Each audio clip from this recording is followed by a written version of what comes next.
Hola amigos, ¿cómo están? Hoy con un lujo de programa que no lo podemos perder. Hoy estamos acompañados por la doctora Fanny Angulo, ella es ginecobstetra y hemos compartido muchas cosas juntas. Una mujer brillante, tiene un don de poder llegar a los pacientes de una manera espectacular. Pruébenlo, acérquense con ella en algún momento para que descubran ese placer. Pero hablando con ella nos salió a la idea de hacer un encuentro de poder transmitir a todos y cada uno de ustedes de qué se trata esta enfermedad. Ya la conocen, virus del papiloma humano, VPH. Ujú. Y entonces la doctora tiene una amplia experiencia en esto y creo que es el momento de conversar con ella para que nos aporte salud, porque esto es para ustedes. Doctora, buenas tardes, bienvenida. Buenas Muchas tardes. gracias por aceptar esta invitación. Muy buenas tardes, doctor Eduardo. De verdad que agradecida por esta invitación y por esas hermosas palabras. De verdad, muchas gracias, Dori. Yo feliz, porque bueno, siempre que conversamos, usted sabe que a mí me encanta, pues que toquemos estos temas, siempre compartimos información, usted desde el punto de vista de urología y yo desde el punto de vista de ginecología. Y bueno, siento que es como el match completo. Fíjese, hablar de la parte masculina y la femenina y poder aclarar todas esas dudas Así que es, tanto tienen nuestros pacientes. así es, Ujú. así es. Sale siempre una pregunta a flor de piel. ¿Cómo me contagié yo con esta lesión de VPH? ¿De dónde viene esto? Ujú. Mire, mi doc, lo que más preguntan o la duda que a veces tienen es si se contagiaron a través de, por ejemplo, compartir un baño, compartir algún tipo de ropa, utilizar la toalla que utilizó otra persona. Y hay que dejar muy en claro que el virus de papiloma humano se transmite es de tejido a tejido. O sea, cuando existe una lesión activa, este se va a transmitir de una vez hacia otro tejido, porque este virus es un virus vivo que necesita el tejido para poder vivir. En alguna toalla o en alguna superficie inerte no va a tener No vida este vive. virus, por eso así es imposible el contagio, ¿ok? Entonces es el contacto directo. Pero aquí entra, doctor, otra cosa que es muy importante que a veces creen que es solamente con la relación sexual penetrativa. No necesariamente tiene que ser la relación penetrativa. También tenemos pacientes que no han tenido este tipo de relaciones y presentan lesiones a nivel, por ejemplo, en mi caso, de la vulva, o sea, lesiones externas. Y me preguntan, pero ajá, doctora, ¿cómo? Y yo, bueno, tuvo que haber habido un roce de genitales, algún contacto directo y bueno, sí, hay muchos pacientes que comienzan su actividad sexual así, solamente con el roce de genitales y si hay alguna lesión, eso se va a transmitir y puede provocar este tipo de lesiones a nivel externo, así como las lesiones orofaringeas que se pueden presentar por el tema de las relaciones sexuales orales. Exacto. Ujú. Y también hacer acotación, ¿no? Que uno de los principales factores de contaminación se llama mano, porque metemos la mano en cualquier lado y La puede mano ser un toca, factor así de es. transmisión. Tenemos que tenerlo claro, ¿no? Tenemos que tener eso muy Entonces, claro, doctor. doctora, una vez que nosotros tenemos el concepto, acá hay sospecha de una lesión de BPH. ¿Qué hacemos? ¿Cómo abordar a este paciente para hacer un diagnóstico preciso? Bueno, fíjense que como aún es un tabú el tema de tener una infección por virus de papiloma humano, cuando nosotros hacemos el diagnóstico o vemos algún tipo de lesión, es muy importante siempre hablar claro con la paciente. Voy a hablar de femenino porque es mi caso. Sí, Es muy importante hablar claro con la paciente, explicarle el tema de que cualquier persona en cualquier momento de su vida sexual activa puede presentar una infección por virus de papiloma humano. Y otra cosa es muy importante enfatizar el hecho de que no tenemos aún un estudio que me diga con quién me contagié, en qué tiempo me contagié.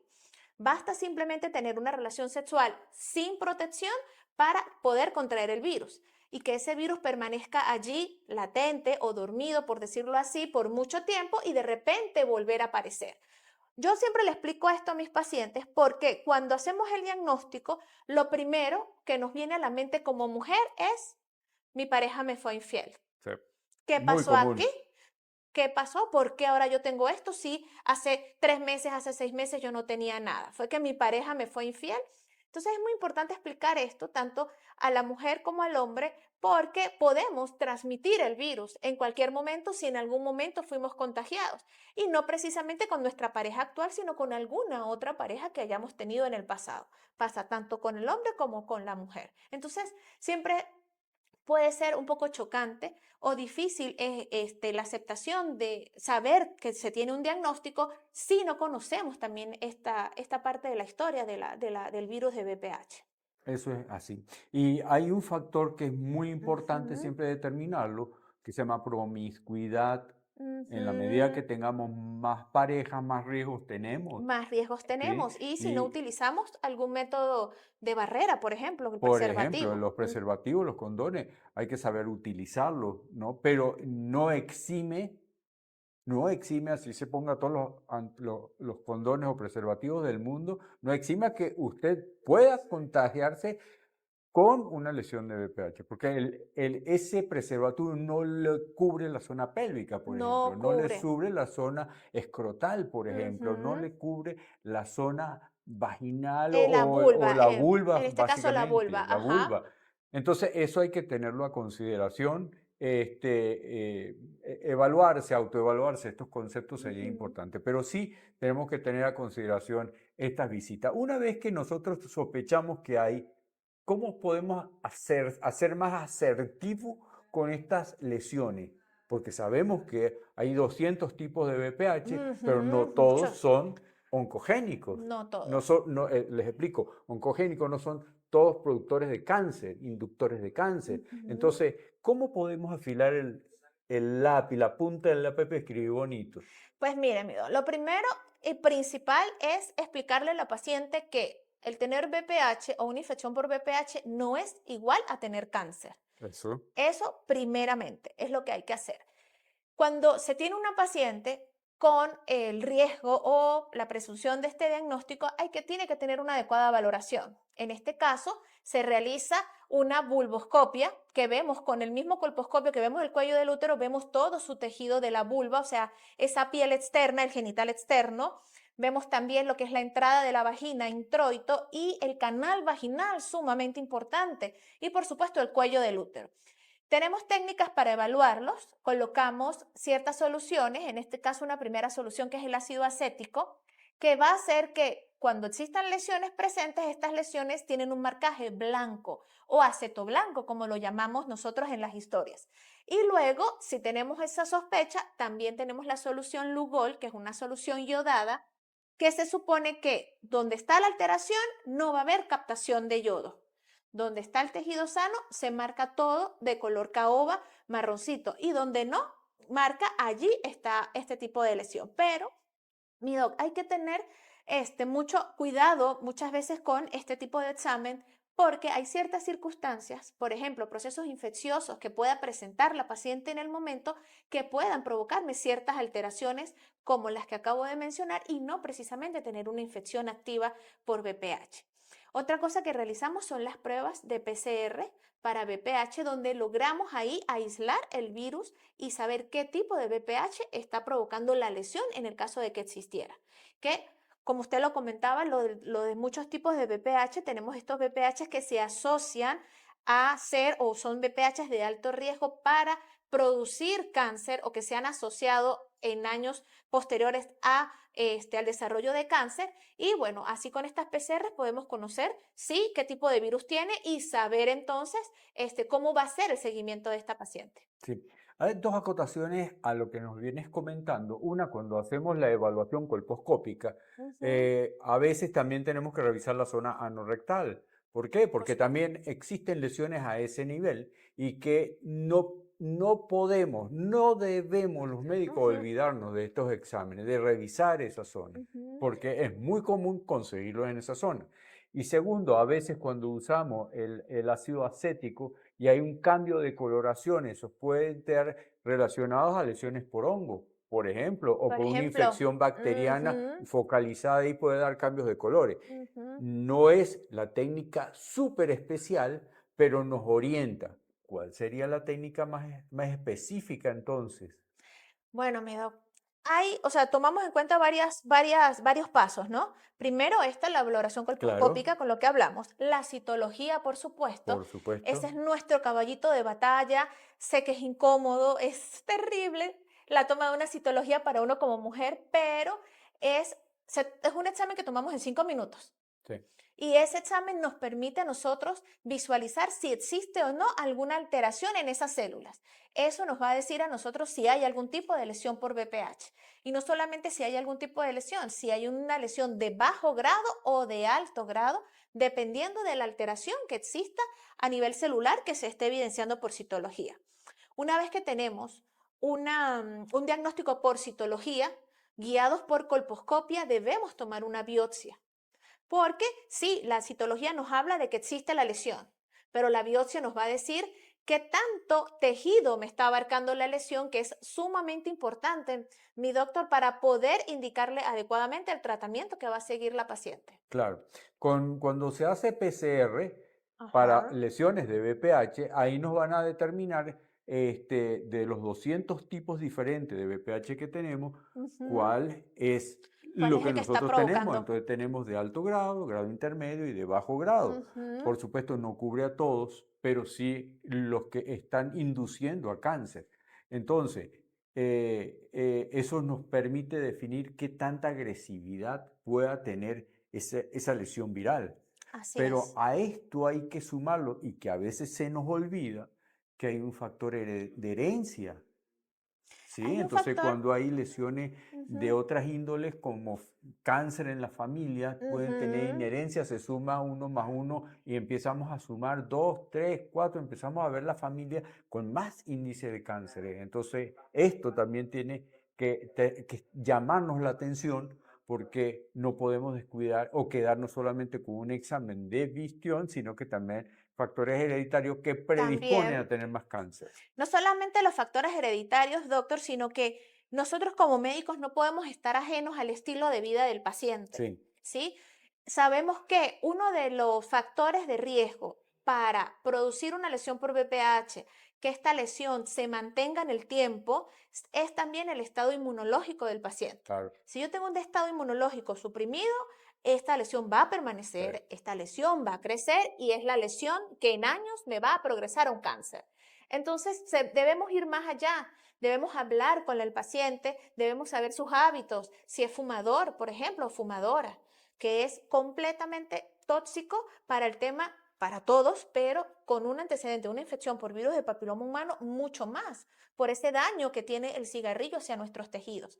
Pacientes que sean consumidores de alcohol, en exceso, eso también suprime nuestro sistema inmunológico. Si no llevamos hábitos de alimentación, de ejercicio y bueno, algo que nos ataca a todos, nadie está ajeno a eso, que es el estrés. El Sí, sí. estrés también nos suprime nuestro sistema inmunológico. Esas son muchas cosas que debemos hablar. No es solamente decirle a la paciente, mire, su citología le salió el virus de papiloma humano, le vamos a hacer una biopsia, tiene esto, bueno, ahora le vamos a hacer este tratamiento que lo podemos hacer con tratamientos convencionales o con tecnología láser y bueno, listo. No, ¿qué más vamos a hacer con esta paciente?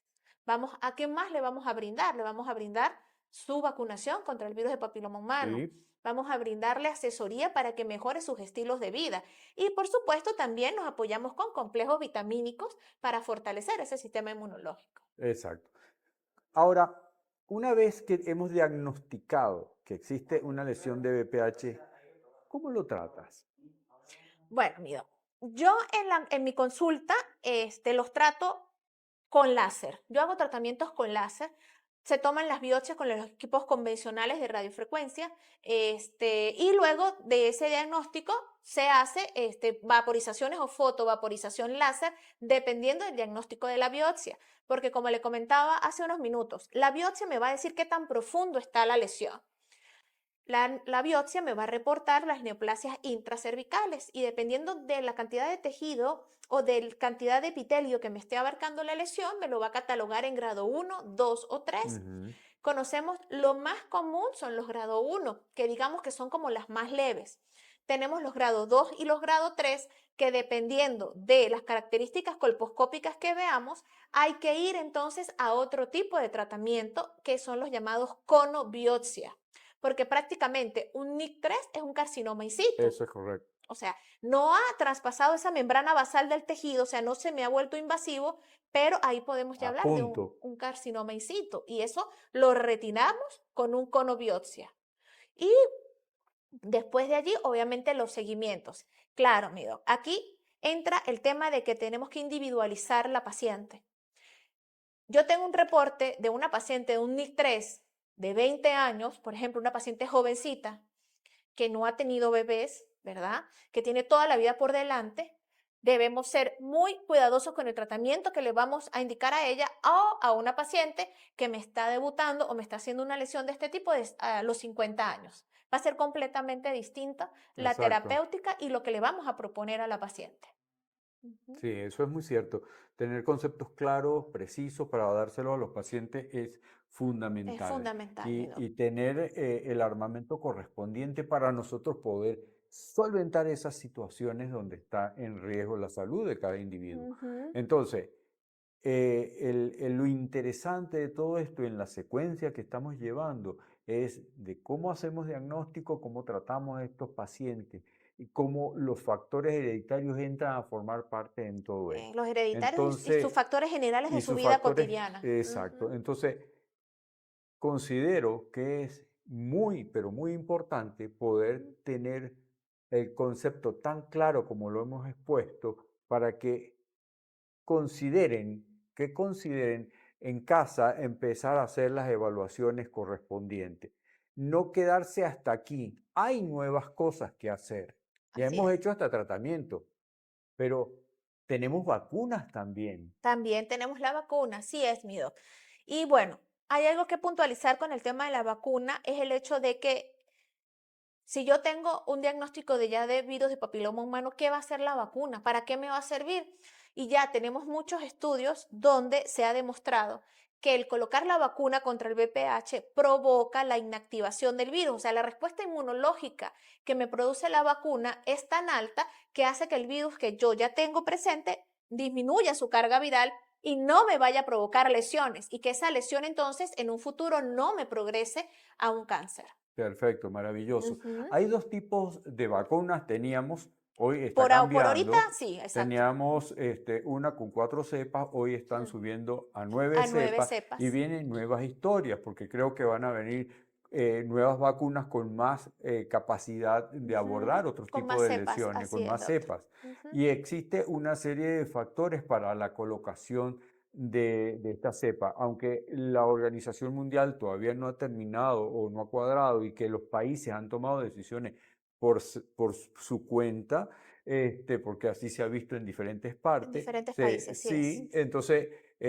¿cuál sería la recomendación de colocar estas vacunas? ¿A qué edad empezamos y cuáles son límite inferior, límite superior? ¿Hasta cuándo lo podemos utilizar? Ok, mi doc, yo manejo el esquema de utilizar la vacuna a partir de los 9 años, tanto en niñas como en niños. Esa es Sí, otra duda, ¿por qué los hombres? Ahorita hablamos de eso. Tanto en niñas como en niños colocar la vacuna a partir de los 9 años. De los 9 a los 14 años está indicado la colocación de 2 dosis nada más, una primera dosis y un segundo refuerzo. Hay algunos estudios que incluso nos han hablado de que la Gardasil 9, que es la que tiene más cepas, en pacientes de esta edad que no han iniciado vida sexual, o sea, que no han estado en contacto con alguna posible infección por virus de papiloma humano, con una sola dosis pueden crear una respuesta inmunológica adecuada. Pero eso todavía pues está como en estudio. Sabemos de las 2 dosis. Una vez pasados los 14 años, el paciente debe llevar 3 dosis. Una primera dosis, un segundo refuerzo a los 2 meses y un tercer refuerzo a los 6 meses después de la segunda dosis. Esto aplica para mayores de 14 años. Hayan o no hayan iniciado vida sexual. Hayan o no hayan tenido algún diagnóstico de virus de papiloma humano y sean mujeres y hombres. Eso sí, a embarazadas sí no se le coloca la vacuna. ok. Si hay Ujú. riesgo de embarazo, no colocarlo. No se debería, No se no se debería. debería colocar la vacuna si estamos ante un riesgo. Ok, Ujú. perfecto. ¿Y podemos colocar un refuerzo en un momento determinado? Pues no tenemos los estudios que nos digan que necesitamos un refuerzo. ¿Ok? Sabemos que esa inmunidad o esa respuesta inmunológica la podemos tener acerca más o menos de los 10 años, ¿sí? Pero aún ahorita no manejamos información de un refuerzo, puede ser que más adelante con todas las actualizaciones, hoy sabemos que medicina hoy 2 más 2 puede ser 4, pero mañana no lo puede ser Sí, y cambian las cosas. Hoy en día no manejamos el tema del refuerzo una vez que el paciente cumple el esquema completo. ok, eso es Ujú, maravilloso ese término porque nos permite tener una secuencia lógica de dónde ujú, a dónde podemos trabajar con él. así es. Porque hemos tenido muchos pacientes con estas enfermedades. Sí, y, disculpe, doctor, que lo interrumpa, hablamos de el tiempo también, ¿hasta cuándo? Sí, Se ¿hasta habla cuándo? de que hasta los 45 años se coloca la vacuna, pero en este caso, como todos nuestros casos médicos, debemos individualizar cada paciente. Si tenemos una paciente que está debutando con una infección o una lesión, a los 45 años no vamos a quitarle o no vamos a negarle ese beneficio de que tiene la vacuna a ella simplemente porque tiene 45 años. Perfecto. Ujú. Ahora, doctora, ¿qué pasa? Hay una cosa que lo dejé de último porque me parece que es muy importante. Niños que nacen con BPH.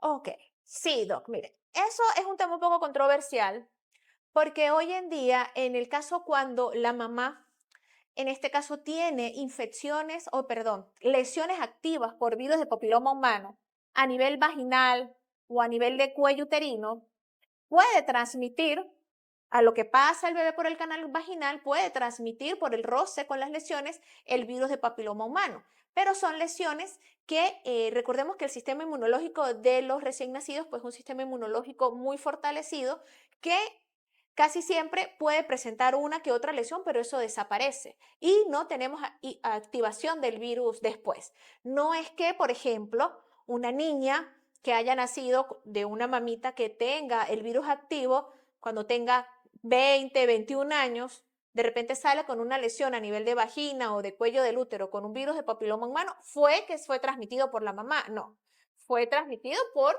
ahorita Otras circunstancias, otras circunstancias no a través del no parto. referentes al parto. Así es. Y bueno, sabemos que si tenemos pacientes con lesiones activas, casi siempre se va a escoger una vía alta para la solución del embarazo, o sea, Sí, una cesárea. Porque también los tejidos de una mamita que tenga virus de papiloma humano activo son unos tejidos que son muy débiles, son muy friables y pueden desgarrarse con mayor facilidad durante el canal de parto y para evitar alguna complicación de desgarros, evitamos entonces la vía vaginal en caso de lesiones muy severas. perfecto. Hay algunos reportes, porque como veníamos a conversar de esto, revisé algunas cosas recientes Ujú, donde hay enfermedad respiratoria en niños recién nacidos y que está apuntada hacia estas lesiones, hacia el virus de ujú. BPH. ¿Qué experiencia tienes tú con esto? Mira, no he tenido todavía ninguna experiencia de un caso. Me solicitaron información acerca de la vacuna para un niño de 8 años. Recuerdo, me comentaron someramente el caso, que sí, que tenía lesiones a nivel de orofaringe y a nivel respiratorio de verrugas, tipo verrugas de lesiones por BPH y estaban buscando la manera de cómo colocarle su vacuna, que fue la indicación. O sea, ellos acuden a mí por el tema de la vacuna, pero yo como tal no he tenido ningún caso así como para hacerle seguimiento, y no, miedo. Y de recién nacidos tampoco. Ok, Ujú, porque había una duda con esto y entonces en una conversación que tuve con un otorrino me comentaba que sí, había muchas enfermedades de transmisión sexual, pero a nivel de orofaringe, sí. no es que solamente VPH, muchas enfermedades más tenían Ujú. correlación con esto, pero que también estaban estudiando los recién nacidos que estaban con problemas respiratorios y entonces, bueno, ¿cómo es? ¿Cómo es? ¿Qué Sí. hacemos? ¿No? Ujú. Entonces, bueno, son creo que temas de un próximo encuentro. Creo que tenemos mucho que Creo decir que de tenemos que esto. hablar mucho más, mi doc, así Si es. el Ujú. tiempo nos consume y yo creo que eh, ha sido una experiencia maravillosa por la claridad, los conceptos tan fáciles como los transmite. Y bueno, quiero felicitarte y agradecerte por No, haber gracias a usted, doctor. acudido al llamado de estos encuentros que tenemos sobre salud, y que queremos abarcar lo mayor que podamos con estos temas. Doctora, gracias de todo corazón por su atención, su gentileza No, gracias a usted, mi doctor, y su supuesto. sencillez para expresar todo esto. Llega muy fácil a todos. Gracias. A usted, mi doctor. Muy Muchísimas amable. gracias. Nosotros seguimos en contacto, seguimos viéndonos. Estén atentos que pronto tendremos otros nuevos capítulos. Gracias a todos. Chao.